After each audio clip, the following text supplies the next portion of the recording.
Congressman Randy Fine, great to see you this morning. I wish it was under better circumstances. Me too. Thank you. These ICE agents, the left believes they can do anything they want, and we're just supposed to sit down and take it. It's time for Americans to say enough, and if you get in the way of the government repelling a foreign invasion, you're going to end up just like that lady did yesterday. All right, Florida Congressman Randy Fine, great to see you this morning. I wish it was under better circumstances. Moments before the shooting, the victim's maroon SUV is stopped in the middle of the street. Multiple unmarked federal vehicles are idling nearby. Secretary Noem alleged the motorist, quote, was blocking the officers in. Bystanders are blowing whistles and yelling at federal agents. Go home to Texas! Then, federal vehicles start moving toward the maroon SUV, with sirens and lights blaring. A federal agent films the scene on his phone. The driver rolls forward slightly, turning left, then stops and waves for others to go ahead. Two agents exit this silver pickup and walk toward the vehicle. Shots are fired. Agents exit this silver pickup and walk toward the vehicle. Moments later, shots are fired. Let's look at the scene again more closely. This is the agent who shoots the driver.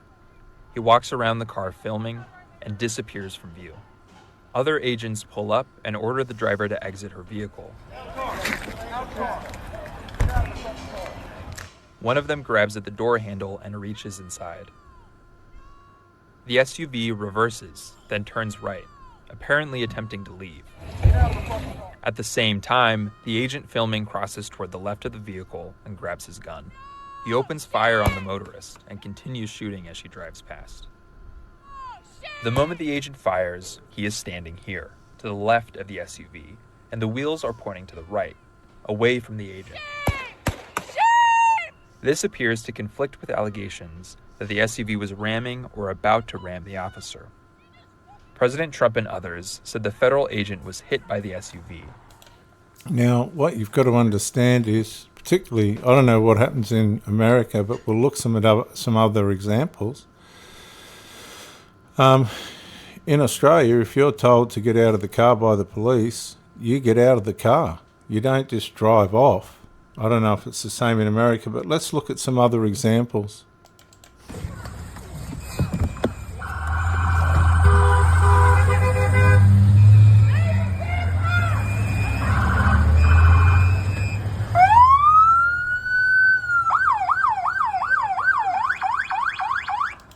Now, we've got to get this clear, viewers. This lady has been blocking the traffic.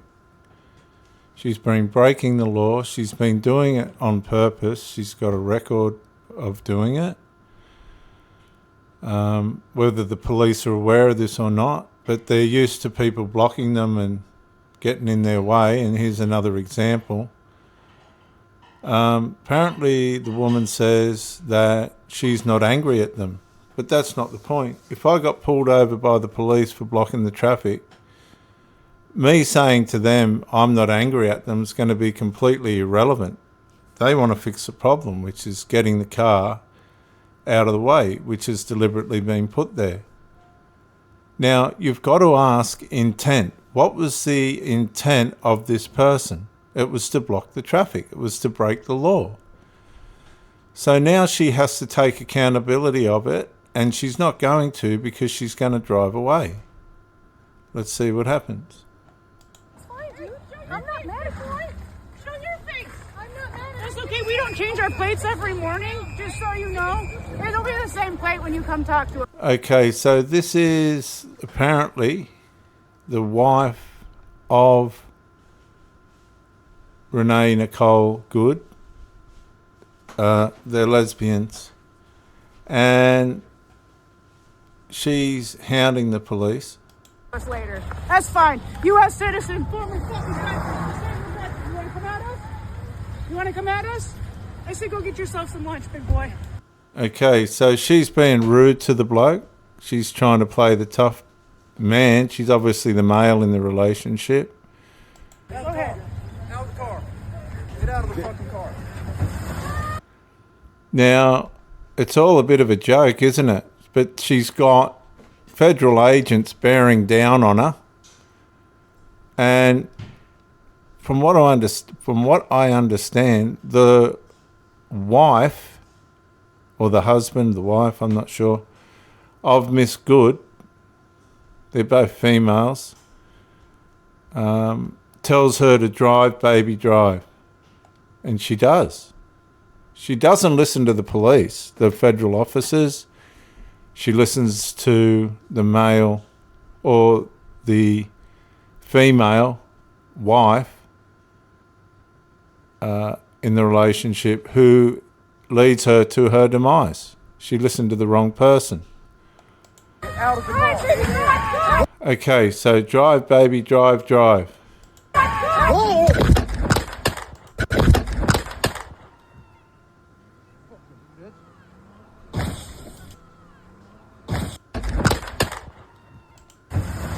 Out of the car. So the wife, I don't know which one's the husband or the wife. You can't tell these days. They're both female anyway. She says, drive, baby, drive. In other words, break the law.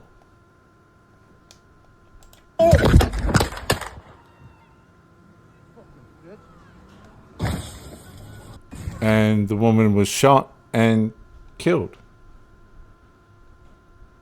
Now let's examine the whole character of this person that is apparently the wife of Miss Good. Get yourself some lunch, big boy. Go ahead. Out of the car. Go and get yourself some lunch, big boy. So she's telling them what to do. So this woman needs to be accountable as interfering between the law and justice. Watch this. This woman, Miss Renee, Nicole Good, is being told to get out of the car. Just let me get the place back speed a little bit slower. And listen to what the wife, this woman here, says to her. Get out of the fucking car. Get out of the car. See that?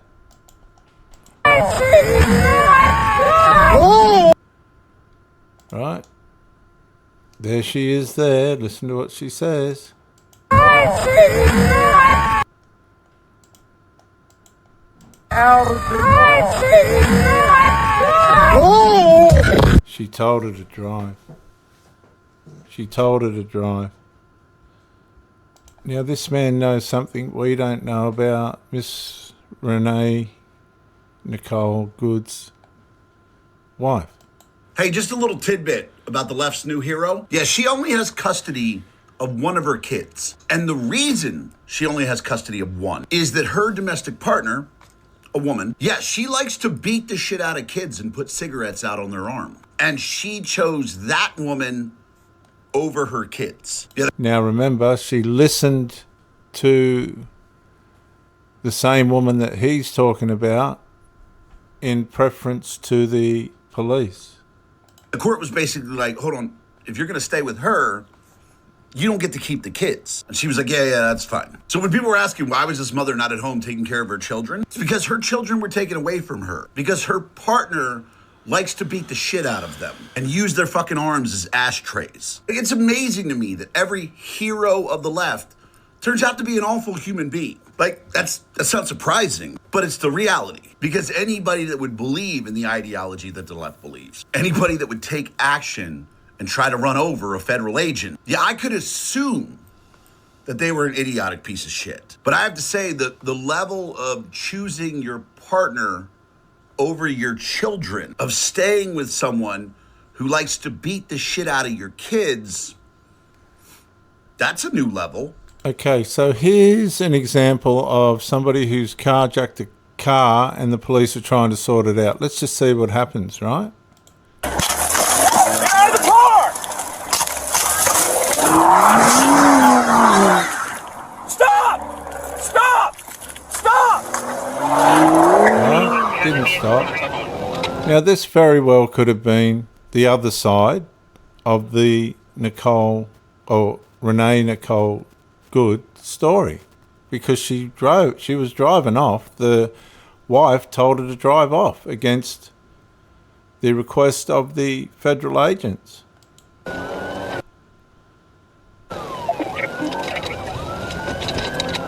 getting on a motorcycle.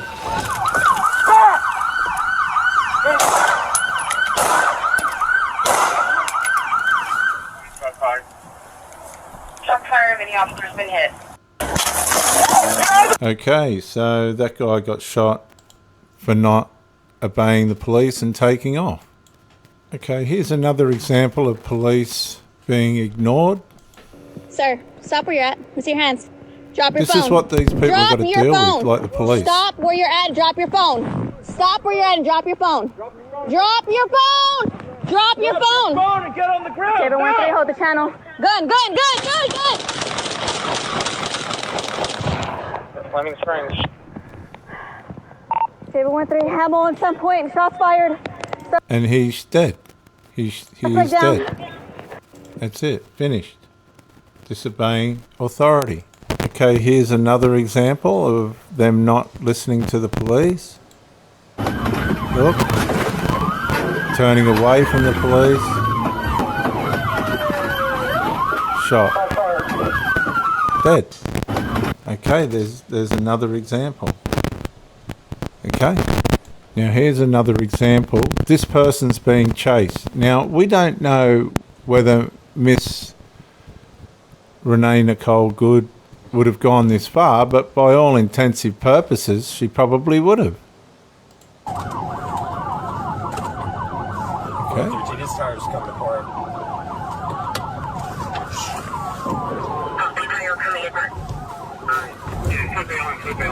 Okay, so he's got out of the car and he runs off and he gets shot. I don't want to show that, but again, it's the same kind of intent. It's disobeying police and breaking the law. Now let's see how this works in America. This guy's actually got out of the car, but... Give me a 40 over there with him. Can't trust anyone in America, I'm telling you.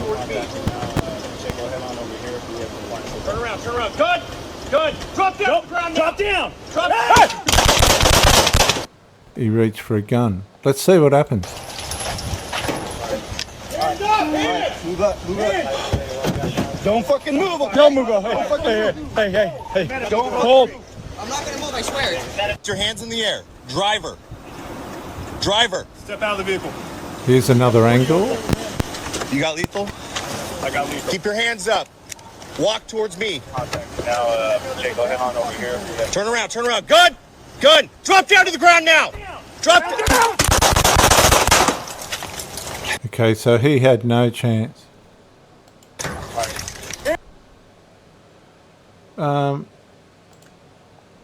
Another example.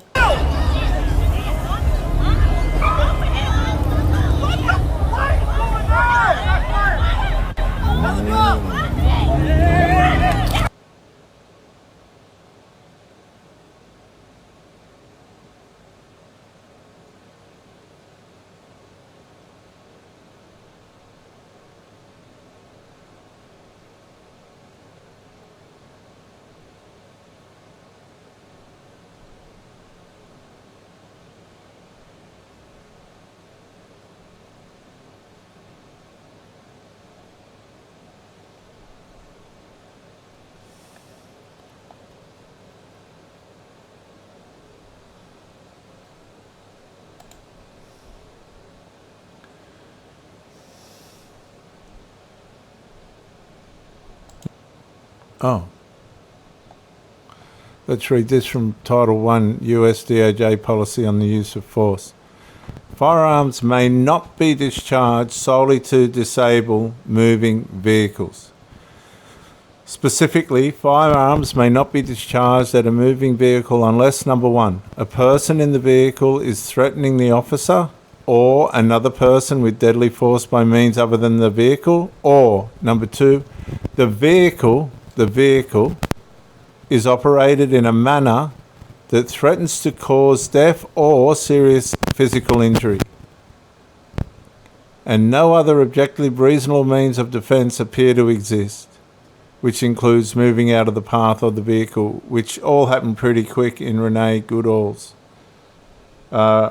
Nicole Good's circumstances. Okay, here's another instance. Okay, so he's putting the window up for a reason. He's been told to open the door by his mother or somebody. He's just ignoring everyone. Open the door. He's not listening. And he started shooting a gun. And he got killed. Okay, this one's an instance of another person that didn't stop, but they've been cornered. Now, this very well could have been how Renee Nicole Good could have ended up. Car smoking, he's done. He's done. Oh, there's... Okay, here's another example.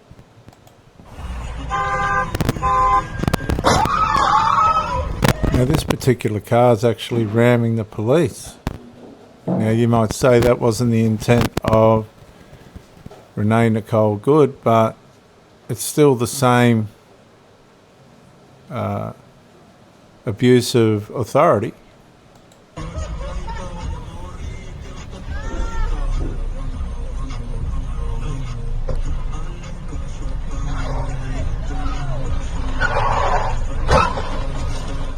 Now, how many times did, in the case of Miss Renee Nicole Good, did they block the road? Because he's just rammed the car twice.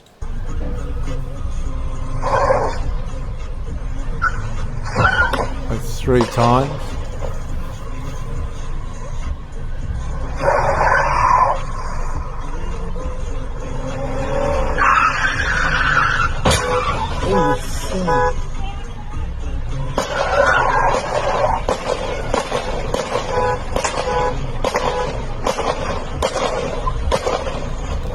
And he's dead.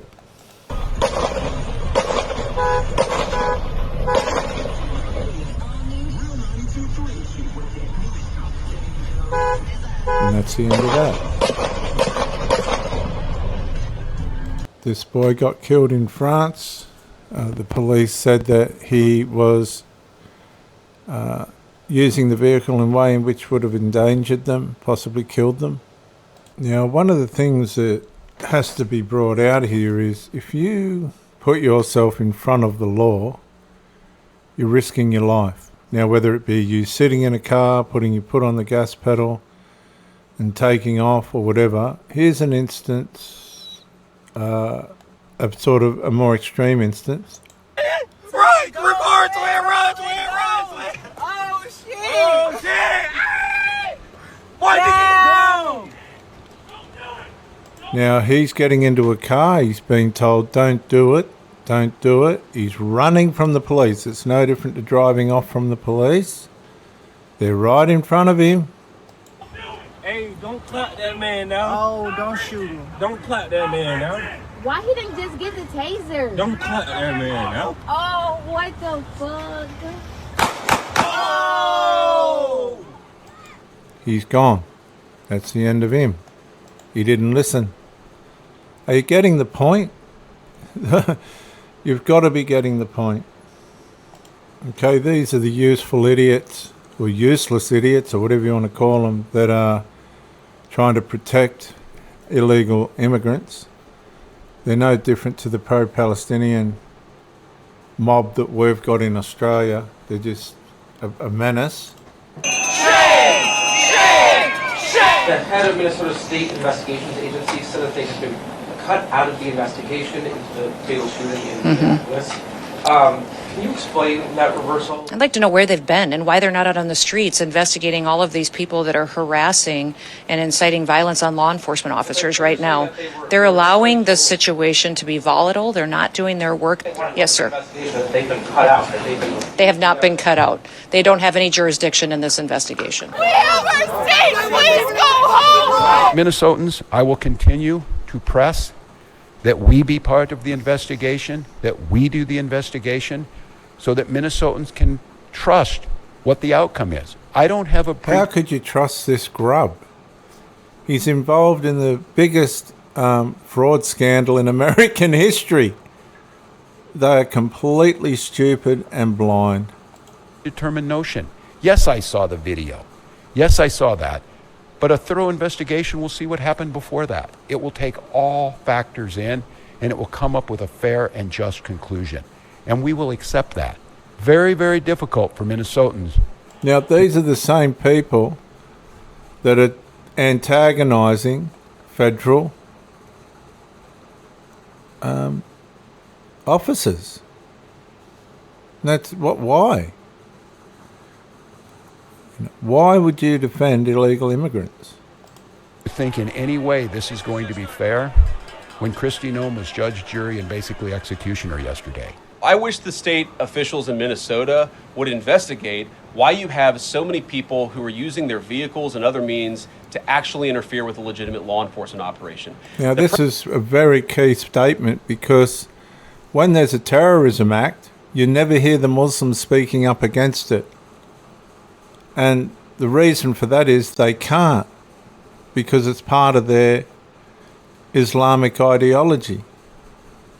And to be honest, as far as what I can understand from Islam, if you're not part of jihadism, you're not a Muslim. You're just pretending to be. Precedent here is very simple. You have a federal law enforcement official engaging in federal law enforcement action. That's a federal issue. That guy is protected by absolute immunity. He was doing his job. The idea that Tim Walz and a bunch of radicals in Minneapolis are going to go after and make this guy's life miserable because he was doing the job that he was asked to do is preposterous. The unprecedented thing is the idea that a local official can actually prosecute a federal official with absolute immunity. I've never seen anything like that. It would get tossed out by a judge. So what I'd like Minnesota to focus on is the real issue, that they're encouraging people. Minneapolis officials are encouraging people to commit violence against ICE officials. It's ridiculous. It's got to stop.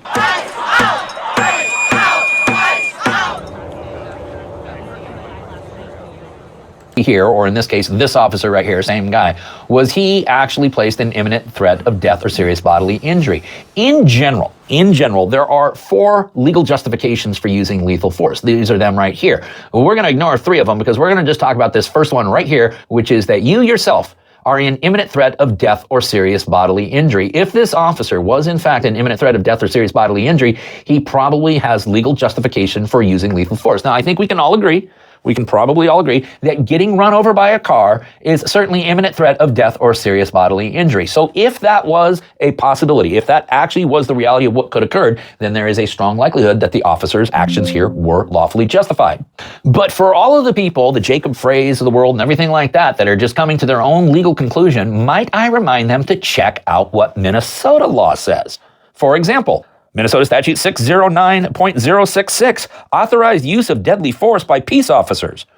Oh, there's a statute directly on point in Minnesota that talks about when peace officers may use lethal force? Yeah, there is. And here's what the statute says. A, notwithstanding the provisions of section 609.06 or 609.065, the use of deadly force by a peace officer in the line of duty is justified only if an objectively reasonable officer would believe, based on the totality of circumstances known to the officer at the time and without the benefit of hindsight, that such force is necessary, and necessary to do one of the following. 1, to protect the peace officer or another from death or great bodily harm, provided that the threat, 1, can be articulated with specificity, 2, is reasonably likely to occur absent action by the law enforcement officer, and 3, must be addressed through the use of deadly force without unreasonable delay.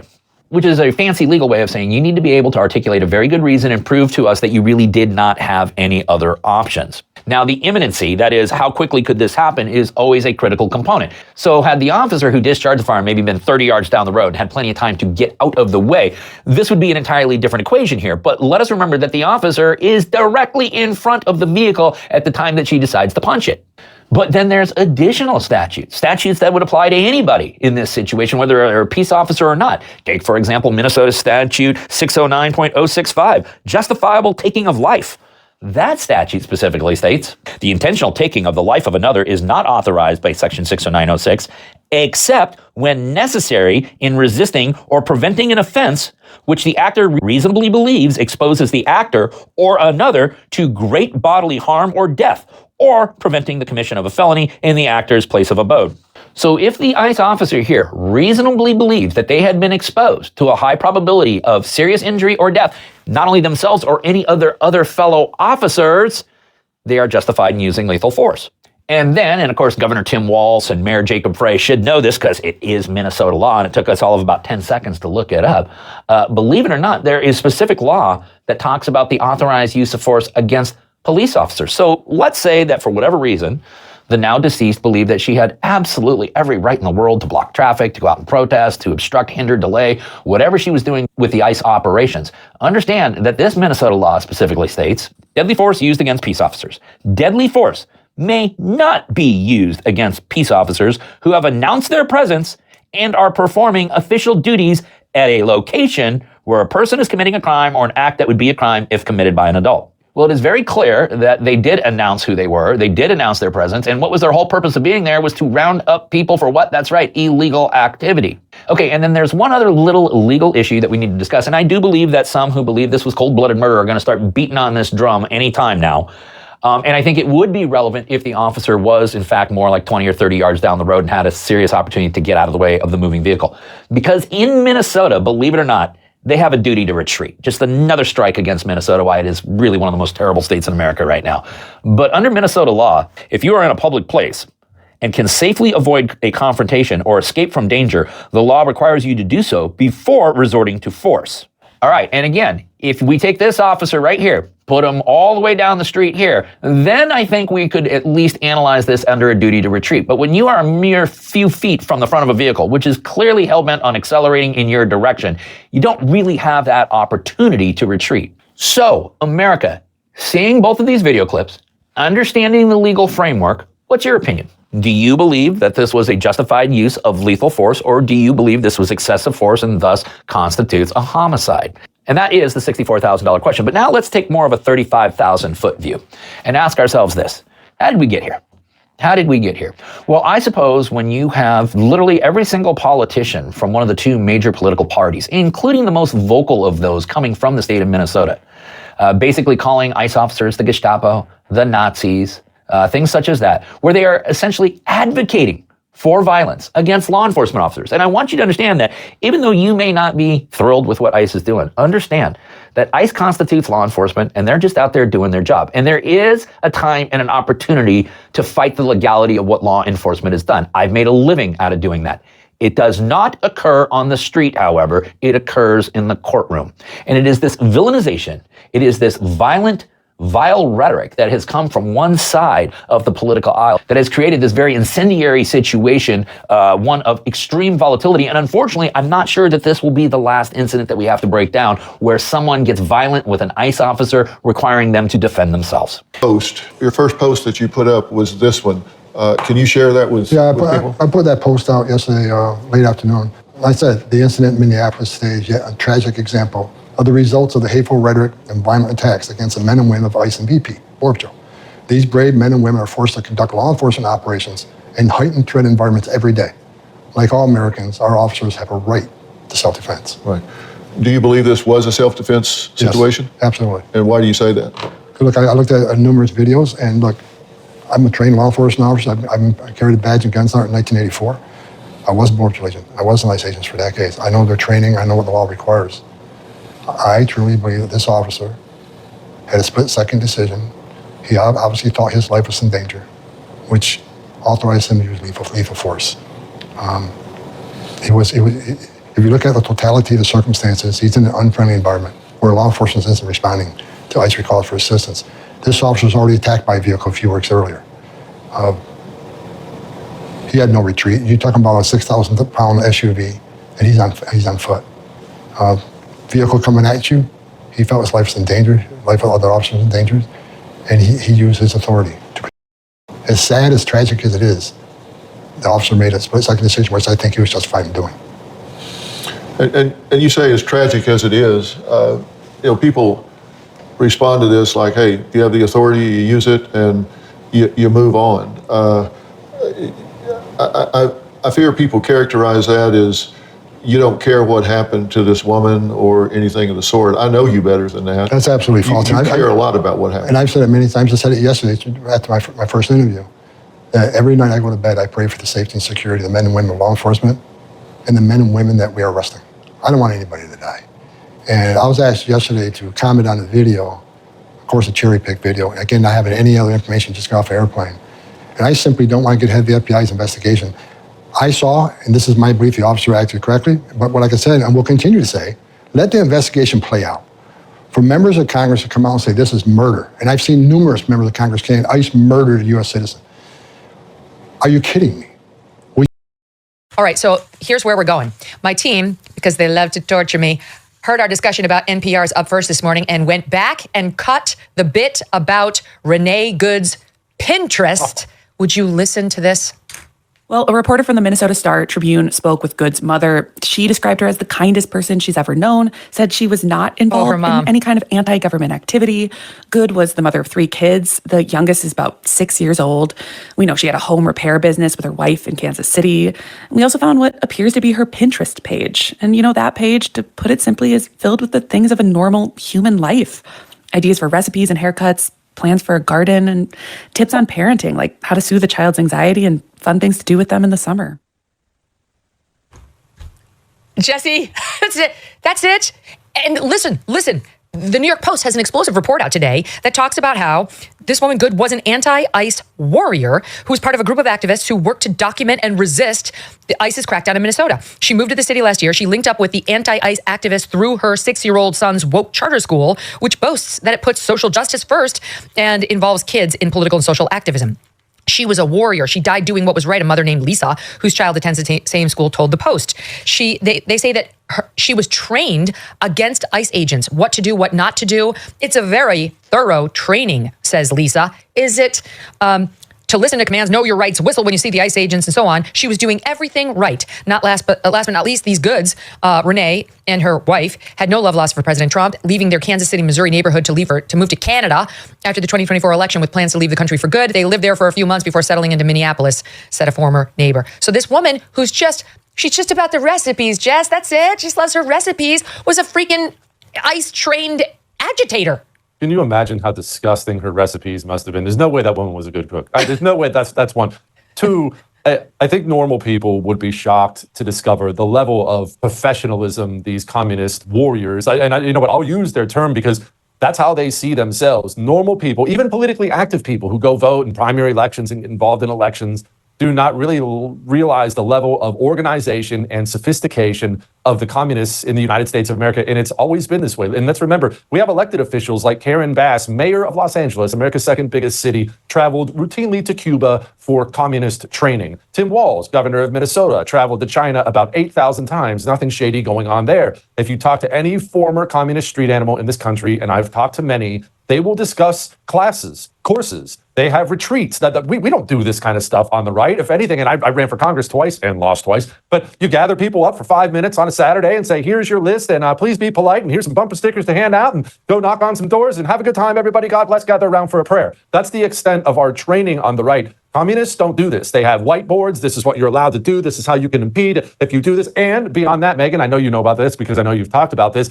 They have phone numbers you can call if you do take things too far and get yourself in handcuffs, where you can call a number and somebody will post bail on your behalf. It is a level of, it's an army. It's a guerrilla army operating inside of our borders. It doesn't want you to know that. So whenever one of them takes it too far and gets shot, you have to talk about her Pinterest page on NPR. Just a loving mother and poet who made a lovely kale salad. But in reality, that woman was trained and most likely paid.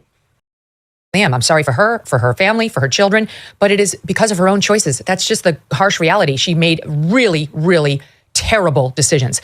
And now this just in, Jesse, we've been asking yesterday, along with many others, where is the videotape from the cop?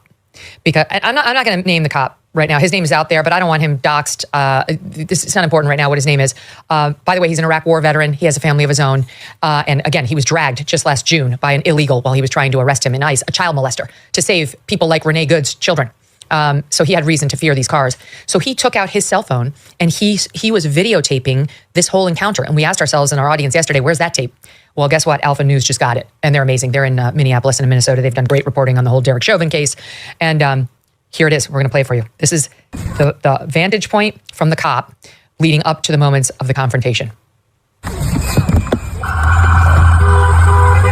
He's getting out of his car. You can see him approaching the maroon SUV. She's behind the wheel. That's fine, dude. I'm not mad at you. Show your face. I'm not mad at you. That's okay. We don't change our plates every morning. That's her talking. I'm not mad.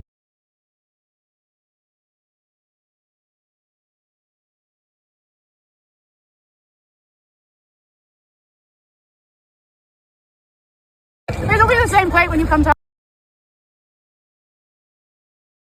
to us later. That's fine. U.S. citizen, former fucking guy. You want to come at us? You want to come at us? I say go get yourself.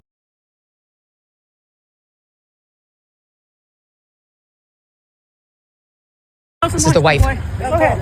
Out of the car. Get out of the fucking car. Get out. She's getting in. Whoa.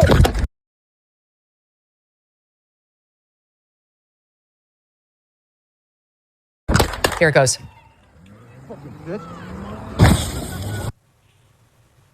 Let's re-rack that. Let's re-rack the very last part and we'll play it again. But Jesse, what we see there is her wife antagonizing ICE. This was obviously part of an op. She's filming them. She's trying to upset them. And I didn't realize the wife was trying to get into the car at the time Renee Good steps on the accelerator and hits the cop. Let's watch it again.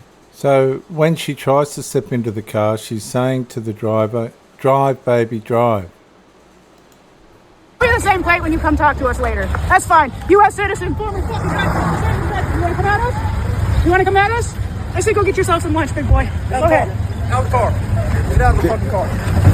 Get out of the car. See, the wife said to her as she was trying to get into the car, "Drive, baby, drive, drive." And she listened, which was a really bad decision. I mean, you can hear the collision. You can hear her hit him. And by the way, Jesse, if you slow it down and you look at the screen grab of Renee Good's face, you can see she saw him. She's looking right at him. I mean, we have it here. You'd have to zoom in, but I did it on my phone. She clearly saw the officer and accelerated. I don't know that she wanted to run him over. I don't know what she intended, but it doesn't matter. What he saw was a dangerous instrumentality about to kill him, and that is why he opened fire. Your thoughts on it? Now she's dead. I just think it's so sad, but these are this is you start doing drugs. Please don't start doing drugs, Megan, not that I'm concerned for you, but you start doing drugs, heroin. It's something terrible like that. You make choices, bad choices. They lead to other bad choices, which leads to other bad choices.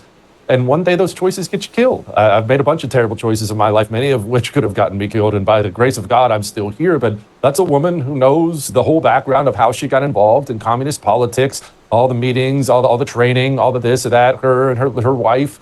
And they led her to Minnesota one day, and now she's gone. She'll never see the age of 38.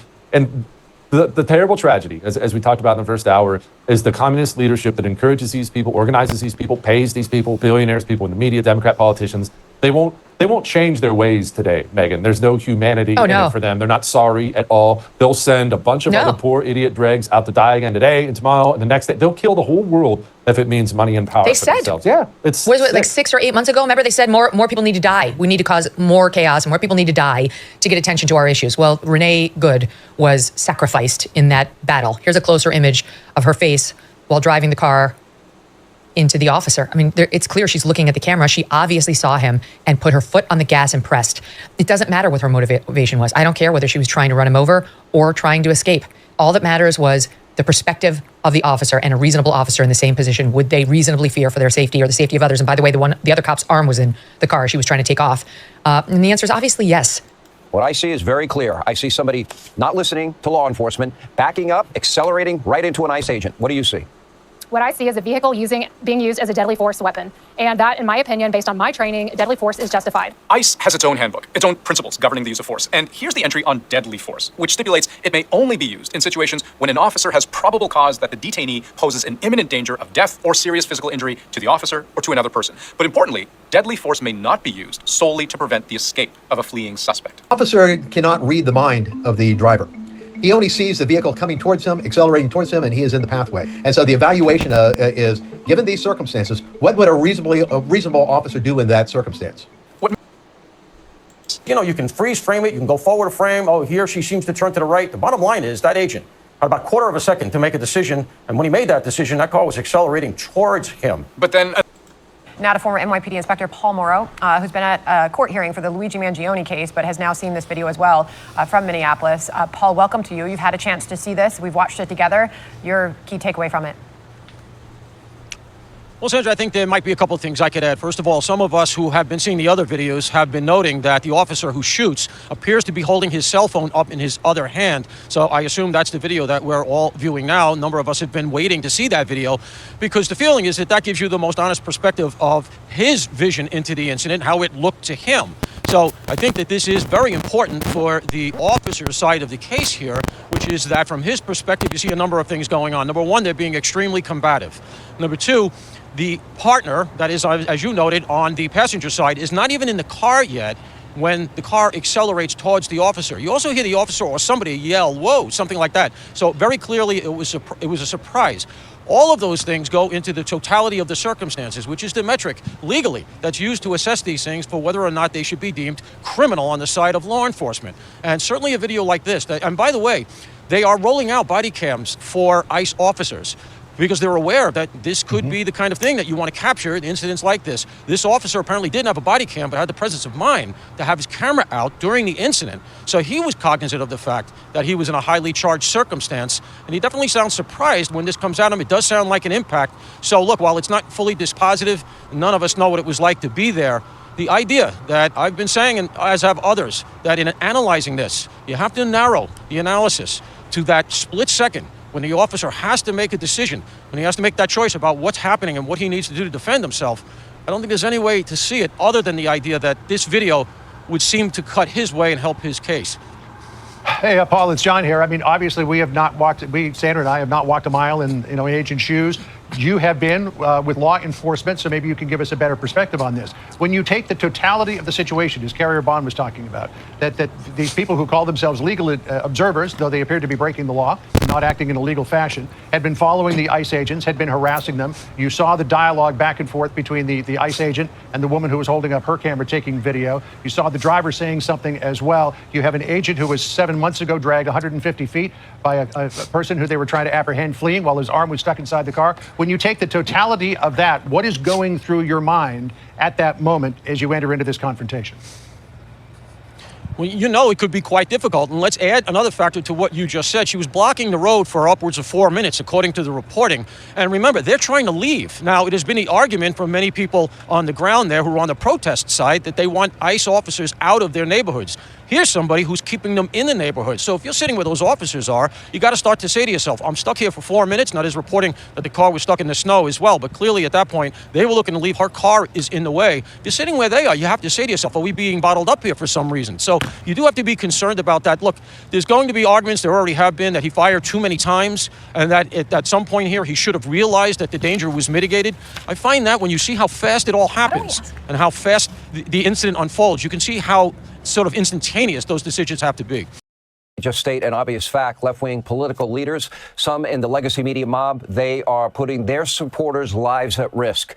Their endless, incendiary, dehumanizing rhetoric has resulted in more violence and threats against ICE agents than we have ever seen. ICE agents, they are simply doing their jobs, the jobs that they were hired to do. They're conducting dangerous raids around the country. They are enforcing federal immigration law. Supremacy clause. That means jurisdiction is with the federal government. That's it. In many cases, they're getting violent criminals off the streets. They are not the Gestapo, as Tim Walz has claimed. This is not Nazi Germany, as other Democrats have claimed. This is not a dictatorship of any kind. We are, in the United States, a constitutional republic. We are governed by the rule of law. The left especially under Biden and Harris. They have aided and abetted widespread lawlessness, assisted by Democratic mayors and governors in their respective sanctuary cities and states. We have allowed in known terrorists and murderers and rapists and cartel members, other violent criminals and drug dealers. And ICE is trying to make our streets and city more safe, more secure. Democrats need to stop lying to the country and their base in particular, whipping them into a frenzy. Or guess what? The predictable outcome is more people sadly will get killed. Now take a look at some of the protests in the past few days. Don't escalate! Don't escalate! Stop! No! Quit your job! Quit your job! Quit your job! Hey, Nazi, Nazi, Nazi!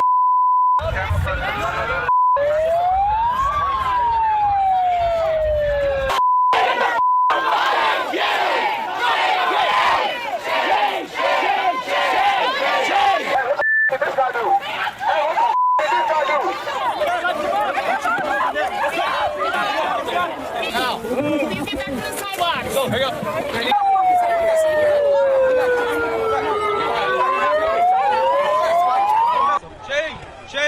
Shane. Is that paintball?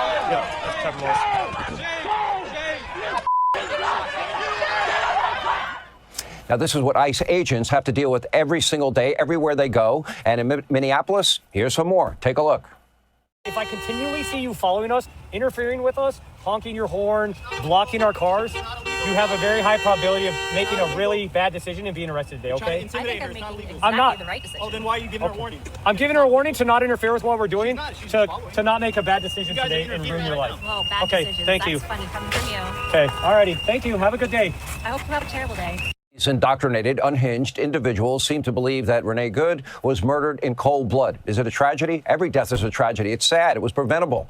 For merely existing in Donald Trump's America, they would have you believe that lie. And because that's what their dear leaders in the Democratic Party, now radicalized and extreme, are telling them. Example, Exhibit A, AOC. Take a look.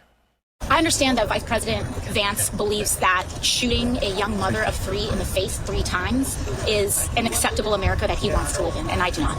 And that is a fundamental difference between Vice President Vance and I. I do not believe that the American people should be assassinated in the street. Thank you. None of that is true, whipping people's minds into a frenzy. Of course, you got to add in the congenital liar, Adam Schiff.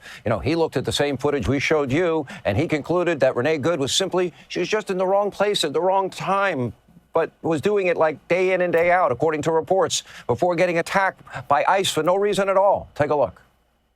And to think about this 37-year-old woman drops her kid off at school, not involved in protest activity or anything, seems to be in the wrong place at the wrong time. But at one point, she's waving other cars to come on past, trying to make sure that she's not in the way, although she's been pulled over. And then you see her trying to turn away from these officers, and the shots fired into the car. The wheels of the car pointed not towards the agent, but away from. She wasn't pulled over, viewers. She was blocking the road. This guy's a serial liar. He's known for it. The agent. That's what leaps out to me from the video. The woman next to her got out of the car, taunting, as we just showed you, ICE officers, as she was. Keep in mind, this woman was a dedicated anti-ICE agitator who was stalking and impeding federal agents all day. As the New York Post put it, she was, quote, an ICE watch warrior who was trained to resist the feds. Like always, the congenital liar is wrong. And then there's, of course, Mr. Fang Fang himself, Eric Swalwell. He wants to get a promotion. He wants to be worse than Gavin Newsom. It appears that, he staged a fake impromptu interview set to dramatic music in order to politicize the death of Renee Good and hype up his supporters, if he has any. Take a look. Hey, Congressman. What's going on, man? What the is up with ICE murdering a woman in Minneapolis? She has a name, right? Renee Good. Looks like she was a mom of 3. And had every right to go see her kids last night, and instead she's dead. And of course, this is what would happen when you have a president who surges his thugs into our communities, masked, unidentified.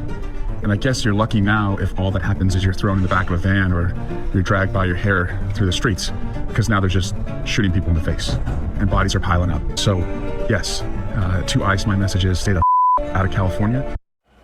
Stay the F away. Okay, don't enforce laws. Oh, the border's closed. The border's secure.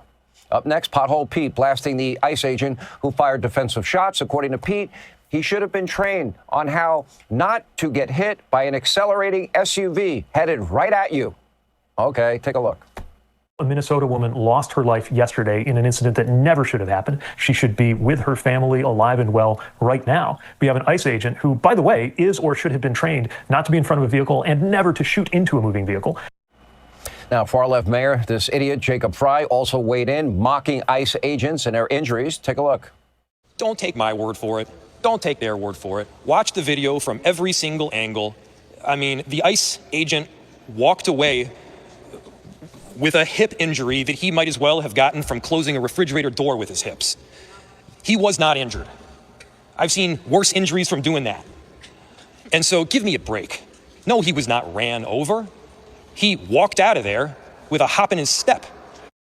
Look, we can keep going. I could play these dishonest, incendiary statements from influential, radical left-wing figures all night long. The one thing I cannot play on this show is the same people we're showing you, these same radicalized Democrats, ever showing any sympathy to the hundreds and thousands of Americans that have been murdered and raped or victims of other violent crimes by unvetted, illegal immigrants, the ones they said were not coming into the country when they were lying to the country because they put the so-called rights of illegals above your safety, your security, and the security of the American people.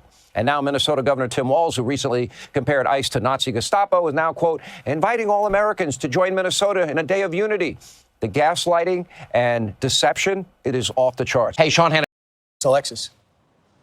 Good morning. Well, you saw yesterday some of those protests breaking out across the city. And I think it's interesting being here on the ground covering it, hearing what some of these people are saying to these Border Patrol agents and these ICE officers, calling them murderers, calling them killers, and then even spitting at them, which we'll get to in a second. I want to show you what happened this morning, just a short time ago, right near the scene. This was the first time I've seen Minneapolis police out there trying to, I guess, help because they're trying to push all of this debris and basically encampments that were set up right near where the shooting happened. They blocked off the road since this shooting happened and left behind snacks and other items. I don't know for what. Back out here live. Although the feds say the agents shot this woman in self-defense, the protesters that we've been talking to say that these people and these agents are killers and they don't want them in their city. They're taking their neighbors, etc. So it's been very contentious here on the ground. We saw at least a dozen people arrested. Watch this.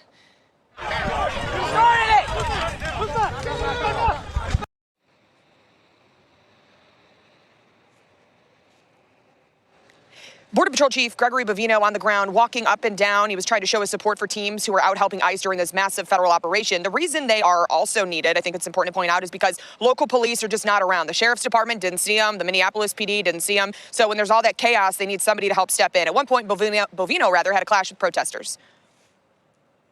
Get out of the way.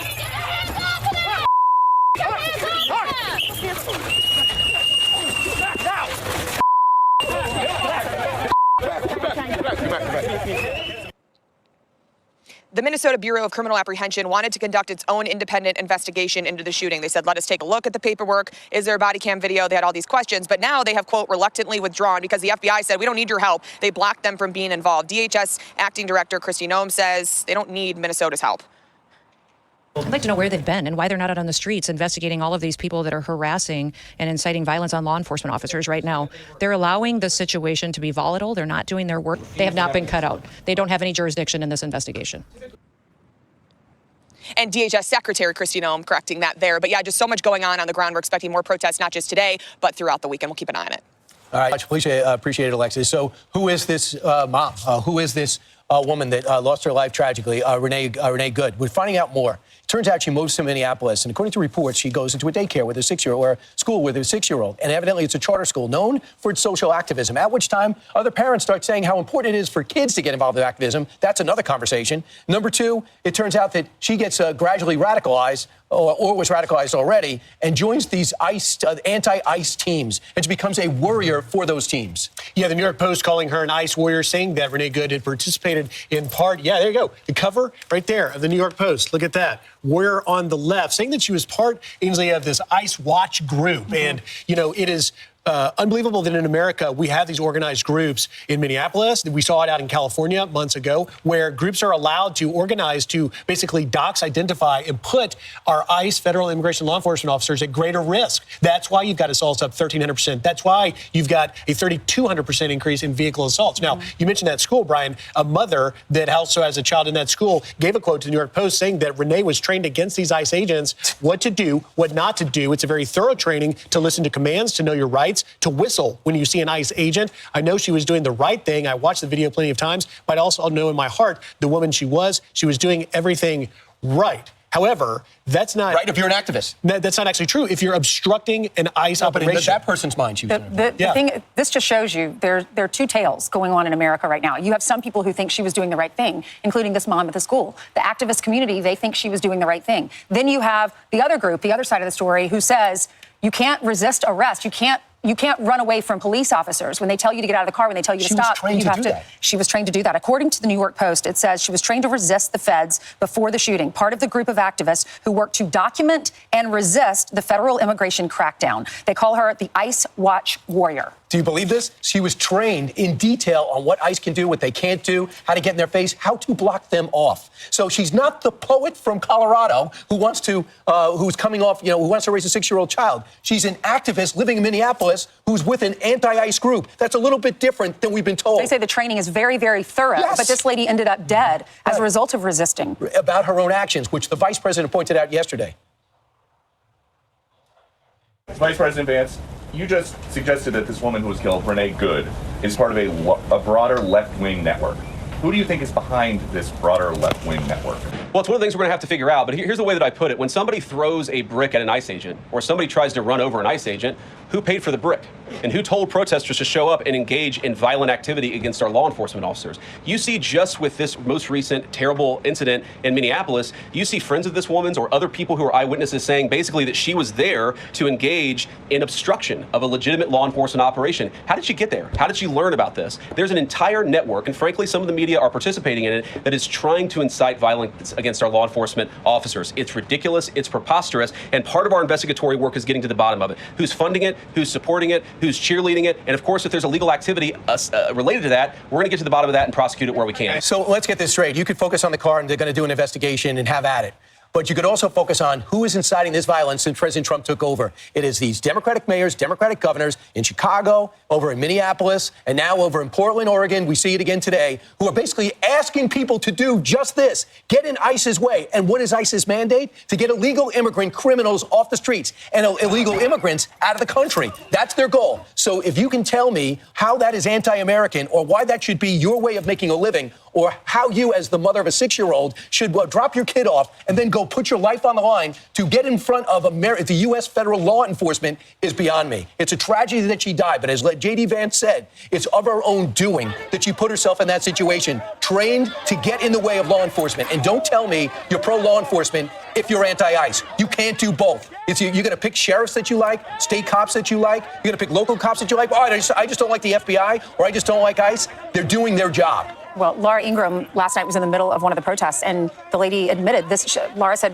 why don't you have a job? She goes, this is my job. Yeah. She is getting paid to be out there. And J.D. Vance is a good point. Who's paying for that brick? Who's paying these individuals? The same people that are protesting, these are left-wing socialist groups that pick anti-Semitic, pro-Hamas 1 minute, the next minute they're pro-George Floyd. Whatever the issue, anti-American issue is, they pay the activists to disrupt. It's time to follow the money, as J.D. Vance says, and find out who these groups are. It appears, according to the New York Post, one group, Indivisible Twin Cities, may be behind training some of these protesters and organizing them. So we need to know more about them, who they are, and where their money's coming from. Right. FoxNews.com did a story on Monday that really unwinds the 6 major socialist groups in our country, some of which money coming from Shanghai. One even more. So here's the long and short of it. I've had a massive argument with ChatGPT 5.2. It's done everything it can to dodge me getting to this part of this study. And it makes excuses for itself if you're not careful as well. I called it deceptive, deliberately deceptive, implying it intended to mislead me. This is ChatGPT. The much dumber truth is, and this is its answer, I answered too confidently without actually pulling the article first, which is a lie. And that can look deceptive because it is, because the result is the same. No, it's not. You got certainty without verification. No, I didn't. And that's on ChatGTP. Yes, it is. Anyway, I finally got it out of it. Now that I actually searched, right, which is an admission of willfully being blind, here's the exact New York Post piece with the wording you're referring to. January 8, 2026, New York Post, Renee Nicole was Minneapolis ice warrior. Right? She was an ice warrior who trained to resist feds before shooting. And there's the article. And their follow-ups using the same framing in January 9, 2026. Anti-ice warrior Renee Nicole Good. Minnesota Ice Watch teaches members to resist agents. Also worth stating plainly, since headlines are propaganda shaped by design, I don't agree with that in most cases. Warrior is New York Post quoted source framing, not some official classification, but that's what she was doing. Okay, let's have a look. Renee Nicole Good was Minneapolis Ice Watch warrior who trained to resist feds before shooting.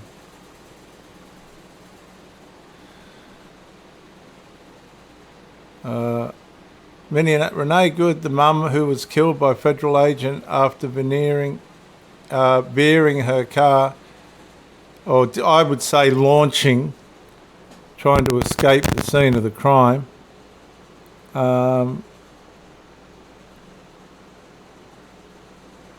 And almost hit or chinked an ice warrior, was an anti-ice warrior, right? And was part of a group of activists who worked to document and resist the federal immigration crackdown on Minnesota, the Post can reveal.